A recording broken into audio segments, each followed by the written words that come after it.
Hey guys, it's Ash here, and I am doing something really risky.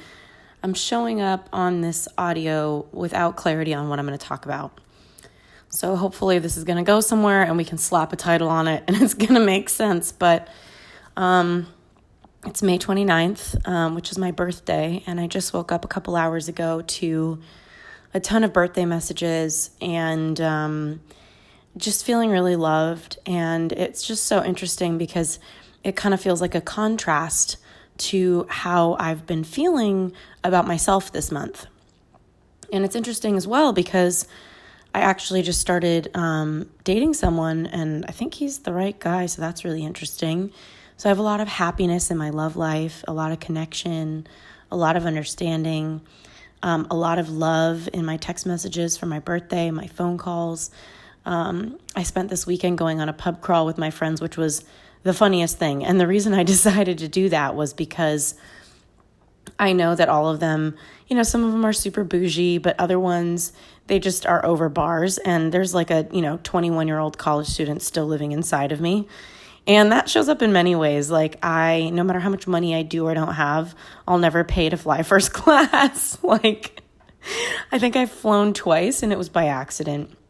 So I'm not one of those business coaches, career coaches that are like leading with that because it doesn't really, tickle my fancy. But I just thought it was really funny to have all of them do a pub crawl with me downtown LA. So I came up with a schedule of bars. And not only that, but I had them put on t-shirts because I found out from 23andMe that I'm related to Marie Antoinette.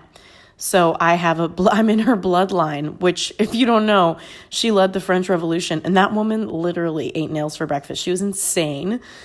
So I just think it's really funny. So on my Instagram a long time ago, I put a picture of my face on top of hers, and that became my pub crawl t-shirt. And so the hashtag for the pub crawl was bow down. And, it was so funny. We printed 25 shirts, like probably 15 to 20 people wore them. And then random strangers came over and wanted one. And it was the funniest thing. And it was just so funny to see my friends who would never put themselves in this environment wearing the t-shirt in this ratchet bar. And I was looking around in that moment, and I was just thinking about where I am with my life. And it's weird because I'm in a period of my business where I'm writing my book. I'm starting to get hired and paid more than usual for speaking engagements. I am being contacted by really cool media outlets to become potentially a face for them. And it's really interesting because I'm in that in-between transition phase where when I talk to you, I sound like a woman on the rise. But what I really feel like sometimes, and a lot of times I feel that, but I also feel sometimes like I'm in that stretchy transition point where I'm not who I was anymore and I'm not who I'm going to be yet.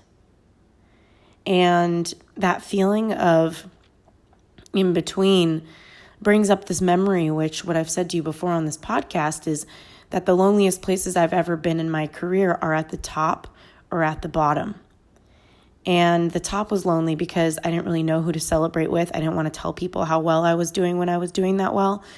I felt like it would alienate me or make them not understand me or see me as separate from them. And then when I'm not doing well, I feel very alone because no one can fix it but me. And something about being in a transition period kind of reminds me of those feelings where I'm not where I used to be and I'm not where I'm going yet, but I'm where I am right now, which is in between. And I'm working on all of these new revenue streams and speaking and the book, I'm writing it. And I love the book more than anything. The only thing I love as much as the book is probably this podcast. And I look at the numbers on this podcast and, we're doing about 1,000 downloads a day, which is 30,000 a month. And I'm really proud of that because I started it for fun. But I also have friends who their podcasts are getting 8 million downloads a month. And my 30,000 downloads in a month are like, an hour of the day for them on their podcast. And I can notice myself lately getting into comparisonitis. And it's interesting because I typically don't go there.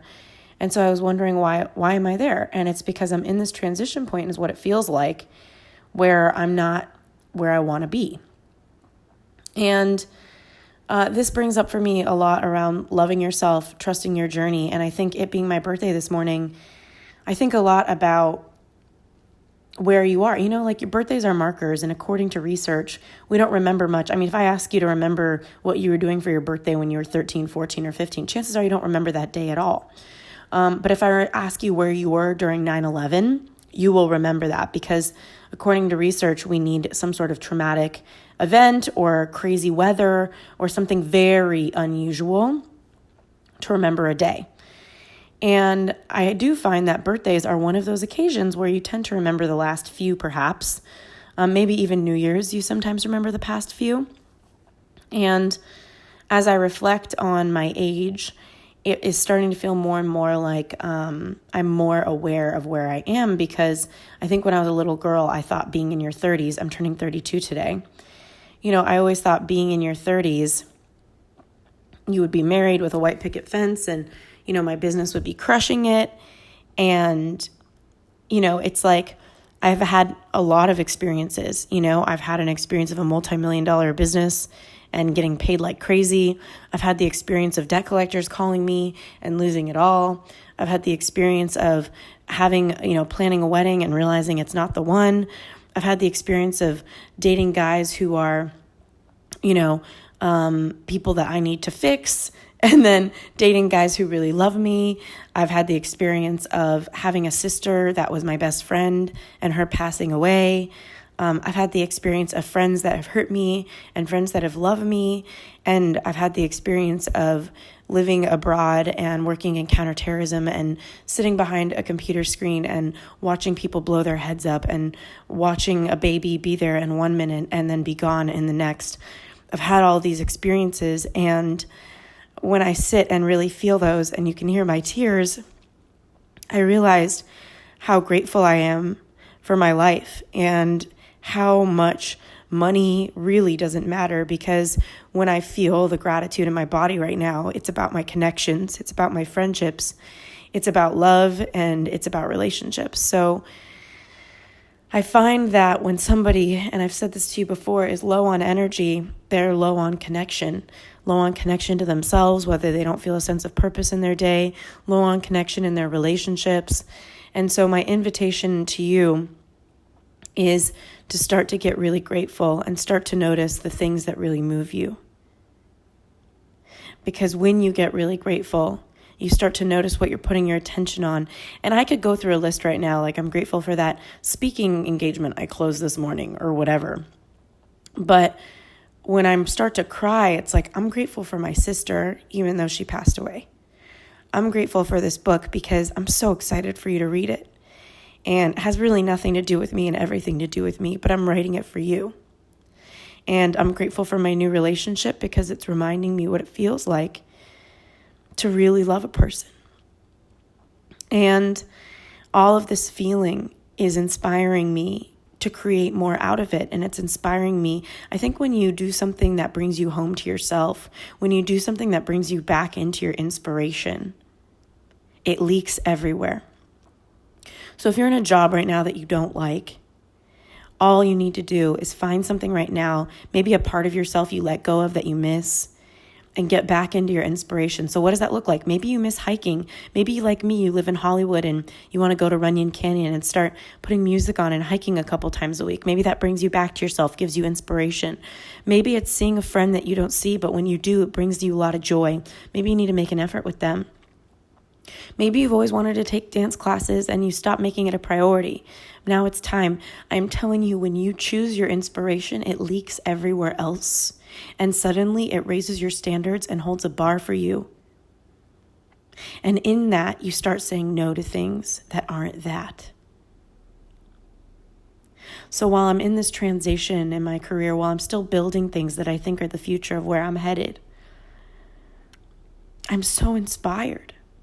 And that's what I want for you. So I couldn't think of anyone to share my birthday with more than you this morning, or whatever time it is that you're listening to this. And this note is really to let you know that I'm grateful for you. I'm grateful for you being a witness to me, and for you connecting with me, and for you sharing these episodes with the world, for you writing reviews, and for you reminding me what inspiration feels like, because I'd be inspired doing these, but it's even more inspiring that you're hearing them. So thank you.